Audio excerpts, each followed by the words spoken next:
crime rate of Tripura is the 5th lowest amongst 28 states of the country. Significant reduction in overall crimes on major heads, including dowry debt, robbery, burglary, murder, etc. in 2023 with respect to 2022. আমি গেলাম না 2017 এ গেলাম না, আমরা যে গ্রাজুয়েটলি আরো ভালো হচ্ছে সেটা বলছি।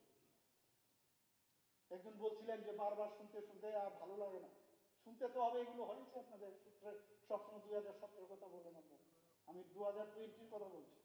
হাউ উই আর ডেভেলপিং, সুশাসন কাকে বলে এটার থেকেও কিন্তু আমার মনে হয় আপনারা জানা উচিত। Overall decrease of 7% in crime against property in 2023 with respect to 2022. Significant decrease of 7% murder in 2023 with respect to 2022. আরো অনেক আছে। তো এই বিষয়গুলো আমি এই কারণে আইন শৃঙ্খলা আমরা তো চেষ্টা করছি। আমি এখানে মাননীয় অনিমেষ বাবুকে বলবো যে আপনাদের এরিয়া যদি আমাদের সাথে হাত মিলিয়ে ফেলেন যে কোনো ওই জায়গার মধ্যে কোনো রকম আমরা ক্রাইম হতে দেব না, ত্রিপুরার চেহারা পাল্টে যাবে। আপনাকে বলছি, আমাদের কাছে মাঝে মাঝে ওএনজিসি ওয়েল কোম্পানি আসে, এটা আপনারাও জানা যে ওখানে ওদের পক্ষে অসুবিধা হচ্ছে।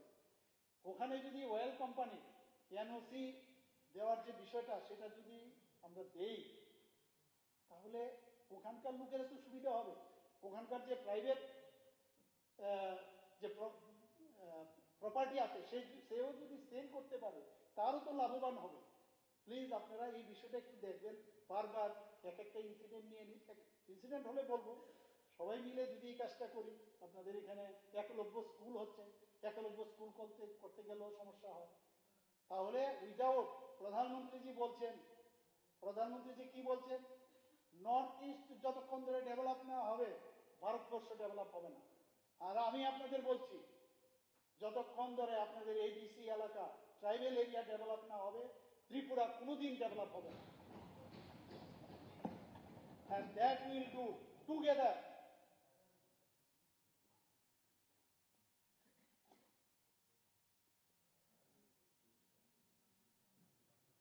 আসন সংখ্যা নিয়ে খুব বলছিলেন অ্যাডভাইজারি, যে এখানে মাত্র 200, বলতে কষ্ট হয় যে বেশি বেড়ে গেছে, টেনে 200-তে চলে এসছে, কিন্তু ডাবল প্রায়।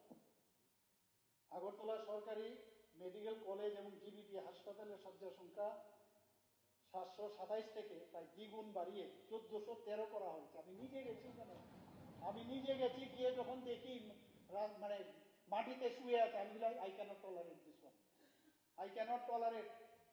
করা তো হয় কাজ।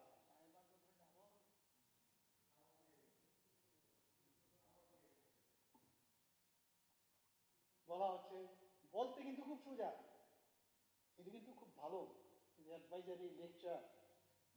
বলছে যে কেন প্রেশার, কেন আইজিএমে প্রেশার, কেন এখানকার জিবি হসপিটালে প্রেশার। আরে আমরা তো জানি ডিস্ট্রিক্ট হসপিটালকে যদি স্ট্রেংথেনিং না করি প্রেশার আসবে। আপনাদের অবগতির জন্য জানাচ্ছি, আমাদের সাউথ ডিস্ট্রিক্টে আমরা শান্তির বাজারে অলরেডি এখানে ট্রমা সেন্টার লেভেল 3 আমরা খুলে দিয়েছি। এখানে ট্রমা সেন্টার থাকা মানে কি, একটা দুর্ঘটনাজনিত কোনো পেশেন্ট, সেটা আরটিআই হোক, গাছ থেকে পড়ে হোক, যাই হোক, ওই সময় ট্রমা সেন্টার একটা গোল্ডেন আওয়ার পিরিয়ডে সে যদি সেই সুযোগটা পায় লোকটা বেঁচে যাবে, সেই ব্যবস্থা করেছি। আগরতলাতে তো আছে, আমরা উদয়পুরে করেছি, আমরা আপনার আমবাসাতে করেছি, এবং ধর্মনগরে মাননীয় স্পিকার মহোদয় আছেন, উনি তো আমার পেছনেই লেগে আছেন, তো নিশ্চয়ই আমরা এটাও প্রায় শেষের পথে। এবং আমবাসাতে একটু 1 মিনিট ভুলে যাবো আমি খুব প্রেশার তো মাথা, আমি বলছি কার্ডিয়াক সেন্টার করা হয়েছে আমবাসাতে 5টা সিটের, 5টা থেকে 6টা, যে কারোর এই যে এনজাইনা হয়, এনজাইনার সাথে সব জায়গায় আমরা চেষ্টা করছি, পিএসসি থেকে আরম্ভ করে সমস্ত জায়গায়। আগে তো আমরা পোস্টিং পেতাম কোনো জায়গায়, সারা ত্রিপুরায় ঘুরিয়েছে, গেলেই জানতাম যে চেয়ারটার একটা হাতল থাকবে না, আর টেবিলটার মধ্যে ওই জানি পর্দার একটা সিস্টার কেটে পর্দা রাখবে। এখন গেলে ঝকঝক তকতকে, সমস্ত ব্যাপারটাই হয়ে গেছে অনেকটা আমাদের বিভিন্ন যে হসপিটাল আছে কর্পোরেট সেক্টরের মতো হয়ে গেছে। আমরাও চাই এরকম। অনেক ডাক্তারবাবুরা এত সুন্দরভাবে সাজিয়েছে, মানুষের ওখানে কোনো পেশেন্ট গেলে যখন ওখানকার পরিবেশ দেখবে অর্ধেক ভালো হয়ে যাবে সেই কাজটা আমরা করছি।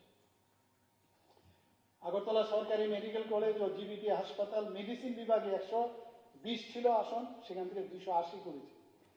জেনারেল সার্জারিতে 120 থেকে 180 করেছি। শিশু বিভাগে 60 থেকে বাড়িয়ে 80 করেছি। স্ত্রী ও প্রসূতি বিভাগে 114 থেকে 132 করা হয়েছে। পাশাপাশি আইসিইউ এবং অপারেশন পরবর্তী চিকিৎসার জন্য শয্যা সংখ্যা, যেটা পোস্ট অপ আমাদের অপারেশনের পরে লাগে, কোথায় লাগবে, 58 থেকে বাড়িয়ে 112 করা হয়েছে। এবং সুপার স্পেশালিটি বিভাগে মোট শয্যা সংখ্যা 134। এটাকে ডেভেলপমেন্ট বলবেন না আপনারা? তারপরেও দেখবেন কিছু না কিছু পাবেন। এখন গিয়ে যদি দেখেন, আমাদের তো আবার একটা সমস্যা আছে, গিয়ে পান খেয়ে পিক ফেলে দেয় কর্নারটার মধ্যে। তো ওনাকে যদি জিজ্ঞেস করা হয় পিক ফেললেন কেন, বলে আমি গরিব। গরিব মানুষের কি পিক ফেলতে হবে? উত্তর নেই তো। আমি মেয়ে গরিব কি उसको।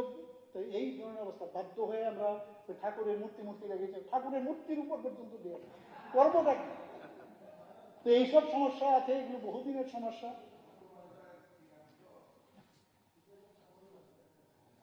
অ্যাডভাইজারি এগুলো কিন্তু দেখেননি, অ্যাডভাইজারি কেন জানি না। অ্যাডভাইজারি হ্যাঁ,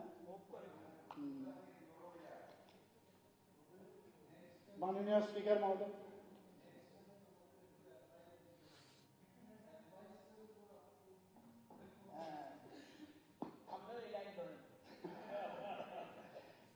মাননীয় স্পিকার মহোদয়, অনেকক্ষণ ধরে আপনাকে আমি সম্বোধন করতে পারছি না, কারণ এমন ভাবে বলছি সবাইকে দেখে, কিন্তু আপনার মাধ্যম ছাড়া হবে। Through proper channel. রাজ্যের জনজাতিদের উন্নয়নে রাজ্য সরকার দায়বদ্ধ। অনেকে স্বীকার করেন না। আমাকে কিছু বলছি। আমি কিন্তু কারোর সময়ে কোনো কথা বলি, আমি কিন্তু বলিও না, বলবো না। গত 15 নভেম্বর 2023 রাজ্যভিত্তিক যে জনজাতীয় গৌরব দিবস উদযাপন আমরা করেছি, সেই উপলক্ষে chief minister tribal development mission নামে নতুন এক প্রকল্পের ঘোষণা আমরা দিয়েছি। আপনারা সবাই জানেন। এটা দিয়ে কি হবে? হয়তো এমন শুনলে বলবেন এটা দিয়ে কি হবে, আরে লেট মি ডু ইট। কি হবে ভবিষ্যতে? 30 থেকে 50 হতে পারে, 100 হতে পারে, কে জানে কি হবে। শুরুয়াত তো করেছি। এতে করে কি হবে? শিক্ষা, স্বাস্থ্য, পুষ্টি, স্বাস্থ্যবিধি, পানীয় জল, জীবনমান উন্নয়নে জোর দেওয়া হচ্ছে। আরো তো আছে, বলবো আমি। এর মধ্যে আমার একটা, যে মুখ্যমন্ত্রীর নাম দিয়ে আমাদের সরকারের 30 কোটি টাকা বরাদ্দ করা হয়েছে। তো আমরা তো জনজাতিদের উন্নয়নের কথা আমরা বলি, যে কাজেও আমরা দেখাই। Let it be implemented, then we will talk again. You ask me that we need more money, that also can be done. যে বাজেটের আজকে উনি তো বলেছেন টাকার বিষয়ে, টাকার অভাব নেই আমাদের এখানে। অনেক কথা হয়েছে টাকা সম্পর্কে। এখানে নাকি ঋণ নিয়ে, একজন তো বলেছে ঋণ খেয়ে ঋণ নিয়ে কি খেয়ে ঋণ, মানে ঋণ নিয়ে ঘি খেতে হবে। কিন্তু আজকে আমাদের ফাইন্যান্স মিনিস্টার এত সুন্দরভাবে বলেছে যে আমাদের স্টেবল ডিসিপ্লিন আমাদের অর্থনীতি। সবকিছুতেই নেগেটিভ দৃষ্টিভঙ্গি নিয়ে আমরা জিজ্ঞেস করি। ব্যাপারটা কি, ঋণ নিয়ে ঘি খাওয়া এটা ভালো না আমি বললাম। It is me who told. আমার একটা ধারণা যে আত্মনির্ভর যদি হয়, ডেফিনেটলি লোন সেদিন নিতে হবে না আমাদের। Now government will decide. He has replied today. Joyfully we accepted his statement. মাননীয় পরিষদীয় বিষয়ক মন্ত্রী যখন রুলস দেখালেন, I have never gone out of the rules. I have seen that you have talked. না, আমারও তো বলতে হবে, কি বলবোটা কি আমি? I have to also say something. Let me allow. 2023-24 অর্থ বছরে প্রধানমন্ত্রী আদি আদর্শ গ্রাম যোজনা 198টি ভিলেজ উন্নয়ন পরিকল্পনার জন্য মুখ্যমন্ত্রীর তো একটা আছে ভিলেজ, মোট 40,35,00,000 টাকার অনুমোদন দেওয়া হয়েছে। স্পেশাল ইকোনমিক ডেভেলপমেন্ট প্যাকেজ, এটা আমরা জানি কিভাবে আমাদের ভারতের যিনি ফিনান্স মিনিস্টার, ওনাকে আমি ধন্যবাদ দেব, উনি এখানে এসেছিলেন, ওনাকে আমি ধন্যবাদ দিয়েছি। উনার প্রচেষ্টা ছিল, যে কারণে মাত্র 2 বছরের মধ্যে, আমি অনেকের সাথে কথা বলেছি, বলে এত তাড়াতাড়ি বিশ্বব্যাংক থেকে লোন পাওয়া যায় না। সেই লোনটা কত, নাম হচ্ছে Tripura rural economic growth and sustainable delivery project, sustainable, 1,400 কোটি টাকা অনুমোদন দিয়েছে, রেকর্ড ভাবা যায় না।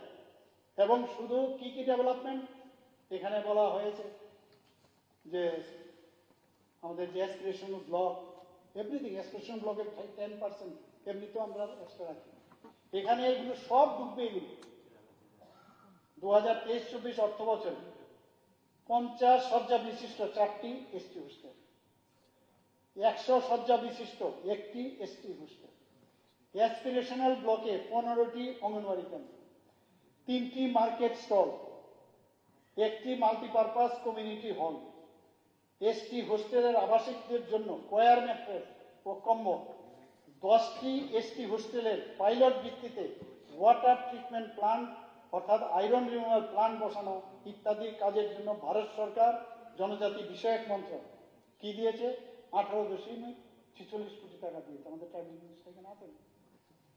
প্রধানমন্ত্রী, বারবার বলছি, মনের থেকে বলছি, হৃদয় থেকে বলছি, প্রধানমন্ত্রী জনজাতিদের বিষয়ে অত্যন্ত উনি সংবেদনশীল এবং চান যে এই যে জনগোষ্ঠী তারা যেন সত্যিকারের অর্থে তাদের আর্থসামাজিক উন্নয়ন হয়, সেটা বুঝতে হবে। অনেকে মাঝে মাঝে এই দৃষ্টি করে, আমরা আছি আমাদের সাথে, আপনারা যদি একসাথে আমরা থাকি, যদি কোনো জায়গায় ভুল হয় আপনাদের দেখাবেন। এবং এগুলো আমি বলছি এই কারণে যে এতে প্রমাণ হয়, নবম ও দশম শ্রেণীর 15,017 জন জনজাতি ছাত্রছাত্রী, ষষ্ঠ থেকে অষ্টম শ্রেণীর 16,006 জন জনজাতি ছাত্রছাত্রীদের প্রি মেট্রিক স্কলারশিপ এবং 37,256 2026 জন জনজাতি ছাত্রছাত্রীদের পোস্ট মেট্রিক স্কলারশিপ প্রদান করা হয়েছে। চিফ মিনিস্টার রাবার মিশন, এটা কেন, 17,820 জন সুবিধাভোগী, 14,11,066 হেক্টর জমিকে রাবার চাষের আওতায় আনা হয়েছে। প্রধানমন্ত্রী বনধন যোজনায় 25টি নতুন বনধন যোজনা বিকাশ কেন্দ্র স্থাপন করা হয়েছে। ভারতবর্ষে 75টি জনজাতি সম্প্রদায়ের আদিম জনজাতি গোষ্ঠী হিসাবে তালিকাভুক্ত আছে। আমাদের রাজ্যে এখানে আমাদের মাননীয় বিধায়ক আছে রিয়ান, প্রমোদ রিয়ান, উনি জানেন যে এই গোষ্ঠীকেও এই আদিম জনজাতি গোষ্ঠীর তালিকাভুক্তায় অন্তর্ভুক্ত করা হবে। ডালং কমিউনিটি নিয়ে আপনারা অনেকবার চেষ্টা করছেন, আমি অস্বীকার করিনি, আপনারাও কিন্তু এর জন্য অনেক চিঠি দিয়েছেন যে ডালং কমিউনিটিকে যেন ট্রাইবাল যে তালিকাভুক্ত আছে এর মধ্যে।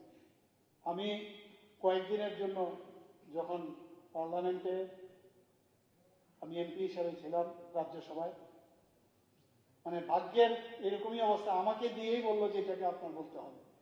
আমি যাই হোক এখান থেকে এই সমস্ত রিপোর্ট নিয়ে আমি বললাম, জোরালো বক্তব্য রাখলাম। যখন জোরালো বক্তব্য রাখছি একজন বলছে খেলা হবে খেলা হবে, আমি এরকম করে দেখলাম কে ভাই, আমি তো আমার জোরালো বক্তব্য তৃণমূলের একজন মহিলা। এই হচ্ছে কালচার। যাই হোক, আমার এই বক্তব্যের জন্য সেখানে বিলটা পাস হয়ে গেল। আমরা জনজাতি জাতি আমরা সবাই একসাথে থাকতে চাই।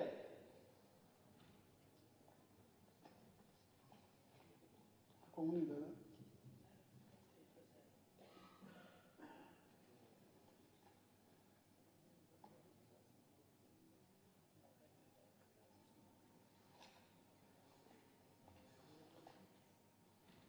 দুই 2018-19 থেকে 2023-24 সময় 1,262 জন নতুন স্পেশাল পুলিশ অফিসার এসপিও নিয়োগ করা হয়েছে।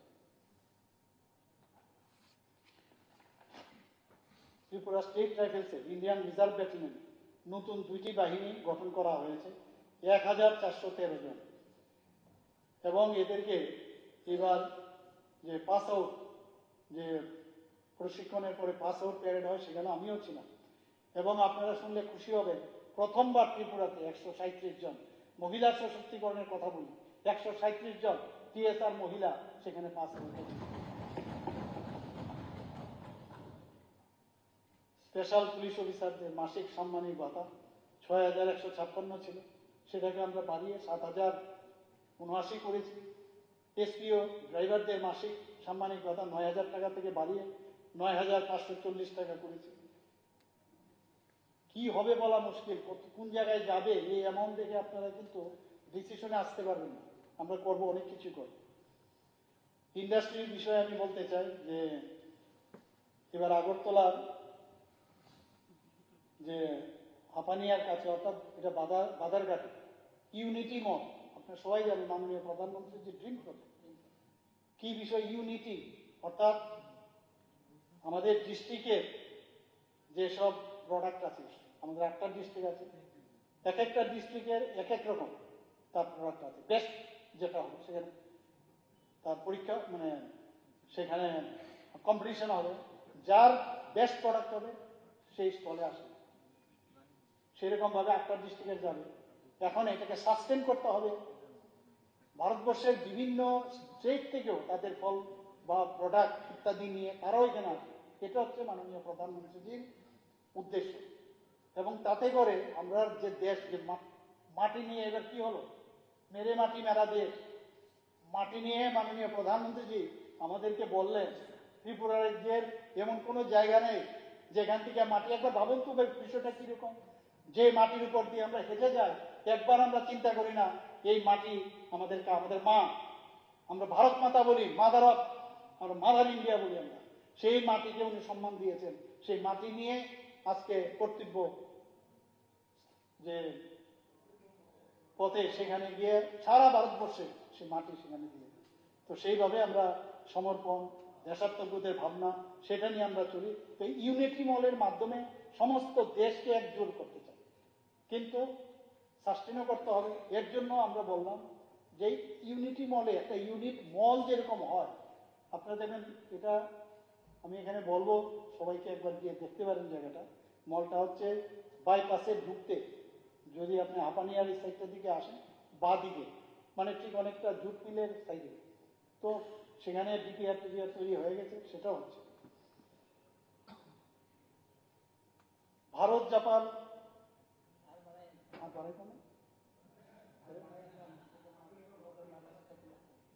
না না, ভারত জাপান, এখানে কিন্তু একটা, আমার কাছে যখন এসেছিলেন জাপান থেকে, আমরা তো বিদেশিদের দেখলে একটু আর বলার একটু কায়দা ফায়দা করতে হয়, ইংরেজিটাকে মানে মনে হয় যে নর্মাল, মানে আমাদের মাননীয় যে প্রেসিডেন্ট ছিলেন মুখার্জি সাহেব, প্রণব মুখার্জি, উনি তো নর্মাল ইংলিশ বলেন।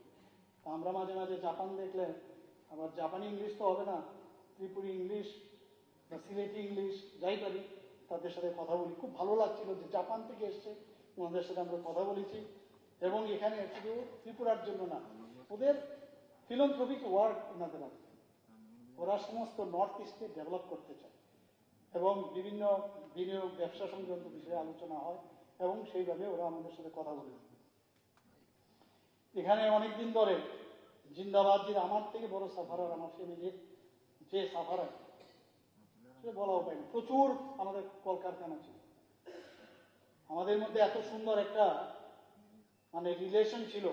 ওখানে ড্রামা হতো, মালিক পক্ষ যারা শ্রমিক ছিল, আমরা ড্রামা পর্যন্ত করছি। তৎকালীন সময়ে টিফিন দেওয়া হতো 4 আনা, আজকের দিনে এটা হবে 40 টাকা। টিফিন দেওয়া হতো 4 আনা, আমরা দিতাম।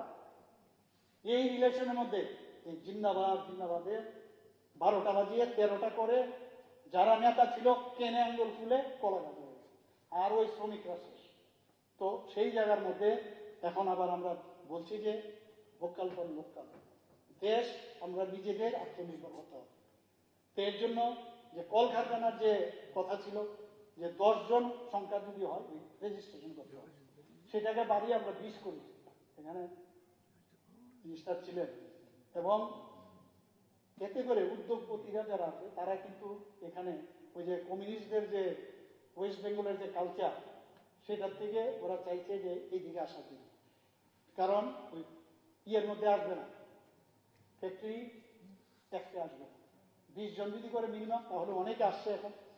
তো এরকম আমরা আরো অনেকগুলো 32টি বিভিন্ন ধরনের বাধ্যতামূলক নিয়ম কানুন ছিল, সেটাকেও আমরা শিথিল করে দিয়েছি।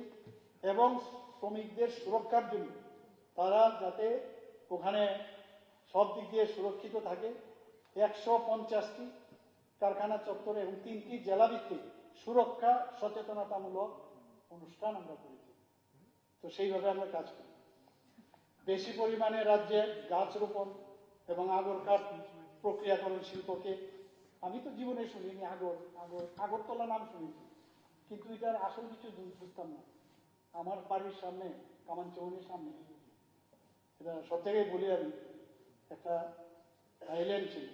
এই আইল্যান্ডটা পরিত্যক্ত, এটার মধ্যে জিরো ফলক ছিল, এটা 0 মাইল, মানে এখান থেকে শুরু হতো, মানে উদয়পুর কত 50 মাইল, মানে এখান থেকে। আমি এটাকে উঠিয়েছি, সুযোগ যেহেতু এসছে উঠাবো না কেন? আমরা বলছি বারবার আমাদের ইতিহাসকে আমরা ভুললে চলবে না। আর কার নামে আমরা সেখানে আমরা মূর্তি বসিয়েছি, যিনি যাদেরকে আমরা সবসময় বলি, আমি নিজে চিলড্রেন্স পার্কে ফুটবল খেলে আমি যখন যেতাম, রাস্তা ধরে ধরে ওই যে এত সুন্দর মানে সেই বারান্দা ছিল, বৃষ্টিও লাগতো না, আমি চলে আসতাম বাড়িতে। আমি ভাবতাম যে উনি কি না করেছেন, সুযোগ এসছে, আমরাও পুরনো লোক, ইচ্ছে করলে আমরা আমাদের ফ্যামিলির নামে দিতে পারতাম, দেইনি। ওখানে বীর বিক্রম কিশোর মানিক্য বাহাদুরের নামে ওখানে আমরা একটা জেরোটাকে উঠিয়ে দিয়েছি। সেই পরিত্যক্ত জায়গার মধ্যে সারা জীবন জিন্দাবাদ জিন্দাবাদ আমাদের বাড়ির থেকে আমার শুনতে হয়েছে। ভয় দেখানো হতো, দৌড়ে হঠাৎ করে চলে যেত মোটর কর্মী শ্রমিক ইউনিয়ন, অসহায় ফিল করতাম। মোটর শ্রমিক ইউনিয়নের মালিককে ডাকত, আসুন, কি বলছেন? আরে বাবা কি অবস্থা, এসব কি দেখতাম আমরা। সমস্ত কলকাতা আত্মনির্ভর, তখনই ছিল আমাদের আত্মনির্ভর। আমি আমাদেরটা বললাম, এরকম হাজার হাজার মিষ্টান্ন কর্মচারী সমিতি, সিনেমা হল কর্মচারী সমিতি, জিন্দাবাদ জিন্দাবাদ পঞ্চায়েত, আর কি হবে কি আজকে এগিয়ে নতুন করে আর করা যাবে? কাজে এর থেকে বেরোতে হবে। সেটা কালকে যে বলছিলেন আমাদের কল্যাণীজি, যে মাইক্রোস্কোপ দিয়ে দেখতে হবে। এবারে 3 বছর, এবার যে 3টা জায়গায় যে ইলেকশন হয়েছে, আপনাদের পার্সেন্টেজ কত জানেন তো? খুবই কম। কাজে চেঞ্জ হয়ে আসুন, ভালো কাজ করুন। আপনাদের দেখলে কিন্তু আমরাও কিন্তু মানে মুভ হতাম। আপনাদের সবচেয়ে বড় জিনিস হচ্ছে আপনাদের অনেক লিডার তাত্ত্বিক কথা বলে, আমরা তো কি জানি কি বলি। না না শুনেন না, আমি বুঝতে পারতাম না। না না সে তাত্ত্বিক আমার খুব, আমি বলতাম তো আমি এত সিম্পল থাকতো। না না আমার ফিস করতে দিন না, আপনাদের দেখে আমার খুব ভালো লাগতো। তাত্ত্বিক একটা দাড়ি রাখবে, কোচা কোচা দাড়ি, আর একটা ব্যাগ রাখবে, একটা ব্যাগ রাখবে, ব্যাগের মধ্যে আবার কি জানি আছে, কি বিড়ালটা বেরিয়ে যাবে কিনা বোঝা যায় না। এই ধরনের তো আমরা দেখেছি। আমরাও কিন্তু মাঝে মাঝে কিছুটা আমার মতো অনেক লোক এইভাবে বিভ্রান্ত হয়ে আপনাদের পিছনে পিছনে ছুটেছে। এবং যে কারণে আমরা চাকরি যে বলে না, আমরা চাকরি দিতে গিয়ে সাবধানে যে আমরা চাকরি যাতে না যায় তার চিন্তা ভাবনা করছি, দিলেই হবে না। এবং আপনারা সেই ভুলটা আপনারা করেছেন। এটাকে বলে সুশাসন। আপনারা বলছেন, মাননীয় রাজ্যপাল যে বলছে, এটা তো সবসময় হয়ে থাকে, সরকার লিখে দেয় সরকারের কি কি আছে।